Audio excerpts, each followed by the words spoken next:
Many people get the idea that living in a giant mansion would be cool, but most don't have the kind of money needed to get into the home of their dreams. But just because you don't have millions of dollars doesn't mean you can't get yourself a nice big house or mansion for really cheap. But sometimes that cheap price comes with creepy things or other circumstances that force people to reconsider buying a home. Check out these 10 mansions we found that no one wants to buy. San Francisco home for $1. You've heard time and time again that San Francisco real estate is expensive. That's usually true, but not for this home. It's a historic single-family house that's on the market in Hercules, California for $1. But here's the thing. No one wants to buy it. Back in 2010, the town of Hercules bought the house known as Historic Home Number 54 and called it Queen Anne for its Victorian style. They put down their $1 with plans to renovate and preserve it. They cut the home in half to move it to the city's corporation yard to start work on it. However, they eventually decided they couldn't devote the money or resources needed to finish the project and put it back on the market. Whoever buys this home will have to move it off of the city's property and use their own money to restore it, which includes, putting the two halves of the house back together.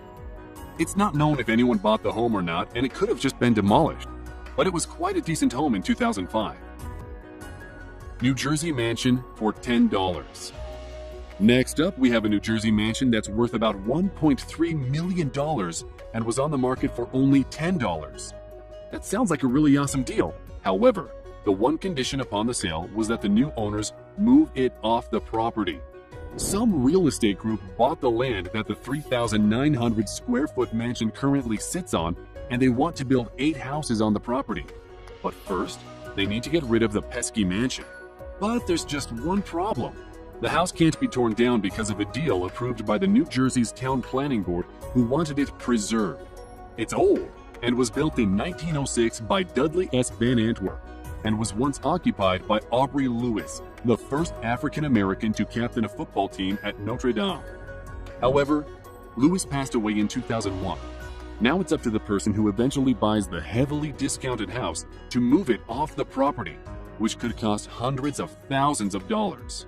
But it turns out that the seller will give $10,000 to help with that move. Houses in Ololai, Italy for $1. In Italy last year, there were about 200 homes in the town of Ololai, which went on sale for around $1. Well, actually, each one cost €1, which is currently the equivalent of $1.25.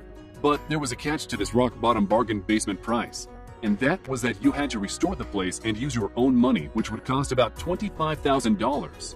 The Italian initiative was meant to bring people back to the beautiful and historic town on Sardinia Island. Ololai's current population was only 1,300 residents. One could say the island was the Italian Detroit. Italy wants to get this place populated again, and that means doing anything to get people back into the homes. And by the time word got out, there were already 100 people interested. But for some reason, people just didn't want to return or live there. Kentucky mansion sold for $1. Well, it's the season for haunted houses. And this house, which recently sold for the whopping sum of $1, is downright spine-tingling. It's known as the Auerbacher Clement House, and the Romanesque-style mansion was built for a prominent coffee merchant named Samuel Auerbacher in the late 19th century in Louisville, Kentucky. Over the years, it was transformed into the offices of a tax business before it was ironically taken over by the city in 2005 because of unpaid taxes. The former grand building fell into disrepair, suffering from partial structural collapse, water damage, and vandalism. In 2008, the Louisville Jefferson County Land Bank Authority sold the property for $1 to architect Scott Kremer, who had plans to restore the building and use it for community purposes. But his plans fell through, and he eventually returned the building to the city. In 2014, the bank once again sold the property for $1 to Oracle Design, who wanted to restore the mansion and turn it into apartments. A representative for Oracle said that the Auerbacher Clement House was targeted by them for a historical residential rehabilitation project. But you never know. This could end up back on the market for $1. 1875 mansion. In 1875, a wealthy chair manufacturer named Sylvester K. Pierce designed and built a magnificent Victorian home. It has 10 beds, 2.5 baths, 11-foot ceilings, marble fireplaces, and all original windows, doorknobs, hinges, and floors. But even with all these exquisite details, the home is on sale for just $329,000. That's roughly the same price as an average 3-bedroom home. However, this one has some secrets. The beautiful mansion is known as one of the most haunted homes in New England. The house has experienced so much paranormal activity that it's been investigated by TV shows like Ghost Hunters, Ghost Adventurers, My Ghost Story, and many more. Some say they've seen the figure of a busy servant girl. Others, a little boy who stares longingly out the front window. To some, a sad woman has appeared. Considering the many different forms the house has taken, a private home, a Freemason hall, and many other things, it's no wonder that the mansion has seen quite a number of colorful figures. So what do you think about this hair-raising house? Would you live here despite its haunting past? Amityville Horror House, Long Island, New York. The Amityville horror story has given people chills for years, and, unlike other scary stories, has connections to actual happenings which occurred in the house in Amityville, New York on Long Island. In 1974, the DeFeo family called this spacious Long Island manor home. But something really terrible happened that made this house famous. The house has had 4 owners since then, who all made reports of paranormal activity. It is the exact same house that inspired the Amityville Horror book and movies. The house sold in 2016 for $605,000, more than $200,000 less than its asking price, according to real estate records. The seller bought the house in 2010 for $950,000, but because of its history, no one wants to buy it or live in it. Although it is restored, the house features period details such as oak floors and leaded glass. After the book and film were released, many people tried to visit and get into the house, but local authorities changed the original address so it wouldn't be easy to find. Remeyer's Hollow, Pennsylvania. Known locally as the Hex House, this was once the home of Pennsylvania Dutch powwow doctor Nelson Remeyer, who practiced a blend of faith healing and witchcraft. It seems that Remeyer ran afoul of another local witch, John H. Blymeyer, who claimed Remeyer had placed a hex on him causing his bad health. On November 28, 1928, Blymeyer and 2 teenage accomplices broke into Remeyer's house and demanded the hex be undone. When they were not appeased, the intruders dispatched Remeyer and then set the home ablaze. However, the house didn't burn down, and that seemed to confirm Remeyer's powers. The resulting trial, known as the York Witch Trial, and the underlying stories of modern witchcraft caused a sensation at the time. All 3 men were convicted and imprisoned, but all were eventually released. Descendants of Nelson Remeyer opened the Hex House to the public in 2007, with displays from his life.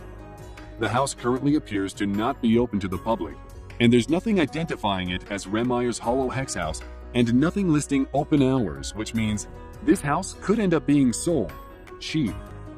Historic mansion for $1,000 house in Detroit.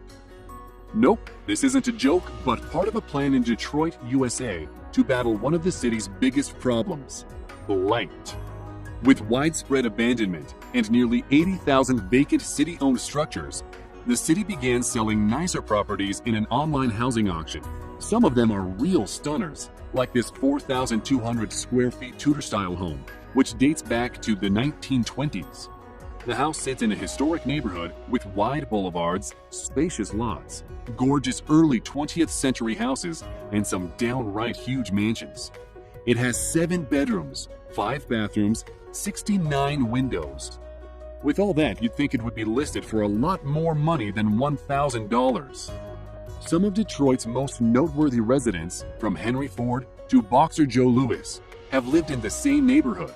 But the place needs a lot of work, including repairs to the windows, doors, fireplace, and hardwood floors. It also needs electrical wiring, plumbing, kitchen, and the bathrooms replaced. But when you're done, you'll be living in the kind of house that lets you pretend you're a railroad tycoon. 1914 Georgian Revival Home for $1,000. In Boston, Edison, there is a 1914 Georgian Revival Home which has a staggering 6,665 square feet, 6 bedrooms, and 2.5 bathrooms. It has a tile fireplace, leaded glass, original woodwork, and other architectural details, though it is definitely in need of repairs. It is another mansion home which can be bought for just $1,000, and by the time you were done fixing this one up, you'd have a real investment. The UK's €1 houses. Back in July 2015, the UK had a plan to sell a lot of vacant homes in a place called Cobridge, which is a post-industrial area with a canal, old industrial buildings, and terraces that had become a bit forlorn of late. It's not the kind of place you'd think to live, and that is why the UK decided they needed to sell some of these homes for just $1.25. That's right, you could buy an unused home here, which were originally built for coal miners but then abandoned. But there is a catch to buying the home for just €1. The person would also need to take a $35,000 low-interest rate loan to fix the place up. And they would also have to live in the place for 5 years before they could sell it and make a profit, giving some less fortunate a chance to buy these places. However, if they tried to sell these for more money, no one would buy them. Despite this, there are many people who are considering taking the UK up on its offer. By the way, there are currently 600,000 empty homes in England. If you liked the video and want to see more, click the subscribe button. We appreciate you and we want to thank you for watching.